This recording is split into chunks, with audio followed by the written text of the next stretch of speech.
Hey everybody, thanks for your time. On behalf of our patients, thanks for taking the time to be excellent at sepsis care, and I think this will really help. This is our Sepsis Alert training video because we're moving toward the 1 hour bundle. You can be assured that everybody's seen this video: nurses, nurse practitioners, doctors, PCAs, everybody on the team should be aware, and here's our starting point for the 1 hour bundle. We are a hospital, in my opinion, that is amazing at cardiac alerts. We do a great job with high acuity care. If you're a trauma patient, we do a great job. Sepsis, I consider us average nationwide, which sounds okay, but average nationwide is, in my opinion, pretty abysmal to what you're going to see 5 years from now. If you look at the hospitals that do this at a really high level where you want your family to go, if you've experienced sepsis in a family member yourself, I have, and I know how this feels. I've had a little brother that had sepsis, and I know how important this is. And it's impressive to watch these high quality hospitals treat sepsis like a cardiac alert. This is a heart attack. And they have everything done so promptly. And every hour until antibiotics and fluids are in and recognition adds up in mortality. So let's start by talking about sepsis, a little bit of background so we all understand the starting point and how important this is. So sepsis is a life-threatening bodily response to infection. It's one of the most common causes of in-hospital death, one of the most common causes of human death. It's tricky because it's so variable and broad. We say sepsis like it's one thing, but it's not. It's a final common pathway for a lot of things. There's tons of different bacteria and infections you can get. There's tons of places the infections could start, but they all end the same way. That's why we call it sepsis. You get this capillary leak and multi-system organ failure, and that pathway to death looks the same every time, and we've watched that. And you can, if they're in the ER long enough, you can watch the sepsis slide on these really sick people. That's the word we use for it, is a sepsis slide. So you have somebody that's sick, they get an infection, the infection gets in their bloodstream, and that causes sepsis. It gets worse, they start to have organ failure, and our job is to intervene as early as possible. And what we found is sometimes it's even before you know there's an infection. So you have somebody with a seizure, and you don't know that they have an infection, but you don't know that they don't, but they're definitely very sick. And their lactate's 10, and they just seized everywhere, and you go ahead and give them antibiotics at time 0 because you don't want to find out 8 hours later that this was a meningitis person or a person that had some kind of PICC line infection that caused them to seize, and then now they end up dying because the mortality rate went up a little bit every hour when you could have just gave them Rocephin at time 0 and save this person's life. So be aggressive with these things and get in early. We've consistently seen better outcomes by intervening early. Sepsis untreated, the mortality rate is 30%. I really like the sepsis and STEMI analogy because they're so similar.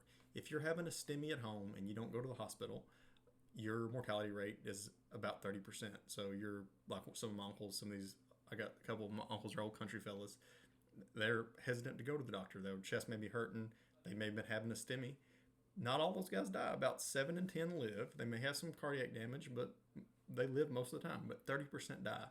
So then they come in, we see that STEMI, and we call that 4-alarm fire. What are we actually accomplishing when we do that? We do a lot. So their mortality drops from 30% of those people dying to 7.3% dying at 1 year because we did a good job calling the cardiac alert, getting the EKG earlier, getting them to the cath lab quickly, and getting that heart tissue opened up and saving the heart tissue. Sepsis is very similar. The mortality is probably greater than 30%, but at least 30%.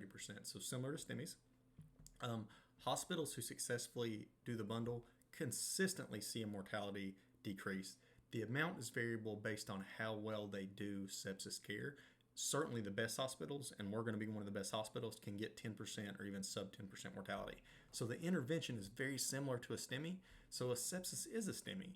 And I would lean toward overtreating. In my opinion, a cardiac catheterization is much more invasive than fluids and antibiotics. Certainly this is not the time to be an antibiotic steward. Rocephin and cefepime or whatever antibiotic you choose are given at urgent cares all day for viral infections that are doing nothing. That's the time to be an antibiotic steward, is in those low acuity patients. This is not the time to be an antibiotic steward. And the other thing we studied when we first started, we went from bad at sepsis care, 7 or 8 years ago, like everybody was bad. We got good over the last 2 or 3 years. And one of the first things the doctors together studied, because we were worried about, was, is that 30 cc's per kilo dangerous? And we looked this up in annals, and we looked at all the articles, And the answer we came to was no. That's what the data suggests. That's why CMS has picked this number. The intubation frequency on heart failure in end-stage renal patients is not higher because of the 30 cc's per kilo. There are some minor complications. End-stage renal people had an increased risk of thoracentesis, CHF may need a little more diuresis, but these are safe interventions. So I would lean toward overtreating unless you have a really clear reason not to implement the bundle. So we're moving toward the 1 hour bundle. The goal is to be the best ED in the state at sepsis care. Right now, I would consider us on par with UAB and Montgomery and Mobile and the other top tier places in Alabama. I think we can be the best in the state within a few months because we're going to go from this 6 hour bundle that CMS recommends and most people are at to the 1 hour bundle that's the future and where everybody's moving. So to get there, we need a highly educated team. This is one step in many. We have a great team already, and we need to be motivated to do this successfully. Just quickly, so you're aware, this is the new 1 hour bundle checklist. This is what the team leaders will educate you on the first time you're doing them. Doctors can be aware of this, and this is subject to change. Let us know if you feel like something on here could be changed for the better. So expert sepsis nurses, when you're taking care of this patient, don't get drawn off track. Here's what you have to do. You need an initial lactic acid. You need blood cultures. You need broad spectrum antibiotics. You need 30 cc's per kilo of normal saline fluid. And then you need a repeat lactic acid. That's it. That's all you got to do. After that repeat lactic acid, which we're going to get at 52 minutes, you let the physician know that you saved their patient's life and you take a bow. Don't get caught off guard in here. There's other stuff you have to do. Vital signs need to be documented. This is what has to be done. Everything else, blinders on and make sure these things happen. The doctor wants to get an ABG with lactate. Fine. That doesn't affect you. Get your venous lactate and get your repeat venous lactate down here. Don't let anybody throw you off track. Get these things done. This is how you're going to save their life. I think sometimes we get bogged down in the details, and this is what you need to do. 6 steps. Done. The general pathway we all need to understand.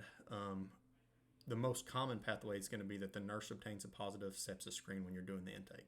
If you're doing the intake exam and 2 of the 3 search criteria are positive, you're only doing 3 of the 4 during the intake, which is fine.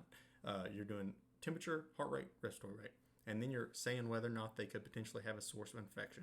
Be aggressive here. Don't undercall and miss this. They had a seizure, they could have a source of infection. They came from a nursing home, they could have a source of infection. Their end-stage renal disease, that to me is enough to say, yes, you could have a potential source of infection. Then you have all the obvious ones. So you got your positive screen. You're now responsible for making sure that lactic acid is drawn, that isostat lactic acid. You don't necessarily have to draw it yourself if, for whatever reason, you need to hand it off to the pit nurse. Fine. You have to follow it up. You're still the one responsible for making sure it was done. Their life is in your hands. This is the EKG to see if they're having a STEMI. If their lactate's less than 2, that's a negative EKG. You're done. If their blood pressure's under 90, then it doesn't matter what their lactic is. You call clerical, call septic alert. That person's blood pressure is too low, something's wrong. If their lactate is over 2, so lactate over 2 or blood pressure less than 90 with a positive screen, you call clerical and they call a sepsis alert overhead and you're done. Somebody's coming. This is just like a cardiac alert. They're on their way. So here's everybody's job once that initial intake nurse has notified positive sepsis. Great job. Clerical. You page overhead that there's been a sepsis alert. You document in the logbook, and for me it's important that I know the time it was called and the D number of the patient. And then please confirm with the team leader that they heard that there was a sepsis alert overhead, because that's the next step in the chain. Team leaders, y'all have a very important role. Assigning an RN that can manage the 1 hour bundle. Trauma hallway bed is fine. This is 4-alarm fire. Get them in a room quickly if they're not already in one. Review the checklist with the primary nurse team leaders. Make sure they are on board and ready to do on top of what's going on. Once you've identified the nurse, settled the patient in, gave them the checklist, please find the doctor that's going to take care of them and get verbal orders for fluids and antibiotics. Doctors, my standard would be give them a grammarocefin or gramacefepine in the 30 cc's per kilo, and then I'll get in there as promptly as possible.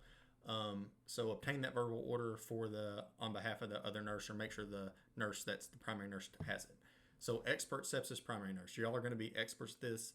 I want our new nurses when they come in, when they graduate and come through here, if you ever go to another hospital, I want them to know that you're excellent at this, and you will be from doing this just for a month or two. So expert sepsis RN, review the 1 hour bundle checklist, make sure you know what you're doing. Confirm all the orders that you need are placed. So make sure the sepsis UTO is in if you need it. Place the physician's verbal orders for the 30 cc's of fluid and the antibiotics. Obtain high quality IV access. Notify the team leader if you've stuck them twice and you can't get access. We need a bunch of people in there. The patient may need 2 IVs, but if you get one good 18, you should be fine. And then complete the checklist. Notify the physician that you saved their patient's life. Take a bow. Great job. Provider, your role, make sure you don't stop the process, really. Don't interfere as much as possible. Go ahead and give verbal orders for fluids and antibiotics. Don't stop the process at this point. Get in there and evaluate the patient promptly. Confirm that the bundle is completed. Perform that repeat sepsis exam when the bundle is completed, and document any treatment irregularities thoroughly. What I'm saying by that is, if for some reason you changed the sepsis alert and said this is not a sepsis alert, or I'm going to give ideal body weight antibiotics, make sure you do that expert level documentation, because that's an expert level decision. Care coordinators, your job is to document the repeat sepsis exam and remind the physician that they need to get the repeat sepsis exam done. So again, bundle requirements: initial lactic acid, blood cultures, broad spectrum antibiotics, fluids. Repeat that lactic and let the physician know the fluids don't have to be finished before that lactic acid's done, but they do have to be started. The more fluids in, the better. The idea is you want to see how much that lactate comes down with fluid resuscitation, and even a 300 cc bolus, a 500 cc bolus can give me some idea of which direction we're going. But the more you can get in early on, the better. And then last, I want to go over some tips and tricks and some expert level tips. So always blood cultures before antibiotics, fluids and antibiotics at the same time in that IV ASAP. Ideal body weight, you can use it, but you have to understand what you're doing. You have to document the calculation in your MDM, and you have to document the total amount of fluid that dictates based on the 30 cc. So you need that actual math equation in your MDM. And then you'll get credit for it.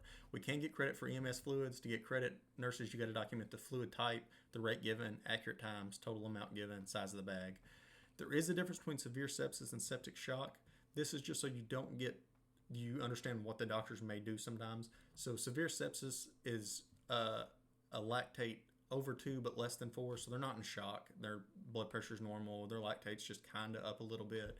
And the requirements are a little lower here. You don't have to do the 30 cc's per kilo of fluid, and there's some things like that are nuanced. For the most part, all the severe sepsis people need those things, so very rarely will we modify it, but you may have a doctor modify it based on that fact, so don't be too confused. Tourniquet use for the venous lactate, avoid it if possible, but absolutely use it if needed. It can raise the venous lactate a little bit. If you do use the tourniquet, try to get it off quickly. Don't leave it on long. You need vitals Q30 minutes. They're not required, but it's important that you're monitoring vitals on people that's sick. It's less important than IV access, antibiotics, fluids. Don't get too caught up in that, but make sure you get everything else you need done in an hour. Document that 52-minute repeat lactic acid. Don't stop the bundle. Be aggressive. Docs, don't get fancy, and we can knock this out of the park together and just skyrocket into greatness. Thank y'all. I really appreciate your time. I kept this as short as I could. Please reach out to me if you have any questions or ideas on how to make this better, and we'll evolve the process together over the next 2 months. Thank you.